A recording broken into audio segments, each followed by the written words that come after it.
mo magsuot ng kapote tuwing umuulan, o heto, bigyan pa kita ulit ng isa pang options.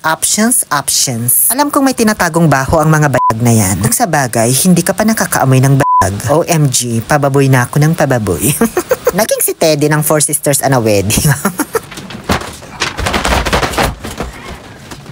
Ganun lang, di ko na kailangan magsalita B kasi sobrang tibay talaga ng payong na to. Trifold na yan, may automatic handle. Isang pindot mo lang in just 1 second, bukas na agad. Made of natural wood yung handle kaya hindi madulas. 10 piraso yung taglang niyan, na upgraded into dual bone with black steel and made of fiber na ribs. Kaya kahit ihangin niya ng malakas, bumali-baliktad, hindi basta-basta masisira. Nasa 105 cm yung lapad kaya kasya ang 2 tao.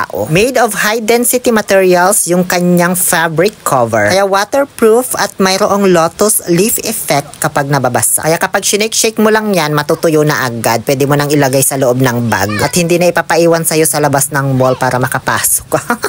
Sa ulan pa lang yan, B. Paano kapag araw? Siyempre, may sunscreen coating din ito na may UV blocking rate na 99%. Hindi talaga tumatagos ang anumang klaseng liwanag dito. Ayan, patayin ko pa ilaw para mas makita ninyo. Isara ko din tong bintana para madilim talaga. Ngayon, pagmasdan yung maigi, kung may nakikita kayong tumatagos na liwanag sa dilim. Ayan, di ba wala? Naka-vinyl coating kasi yan. May iba't ibang kulay pa to bukod sa black. May blue, may gray. Bagay na bagay to sa mga lalaki, lalo yung black. Magmumukha kayong Korean heartthrob.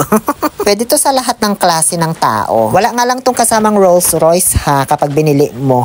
Nasa yellow basket lang po ito or sa link na ilalagay ko sa comment section. Yun lamang po.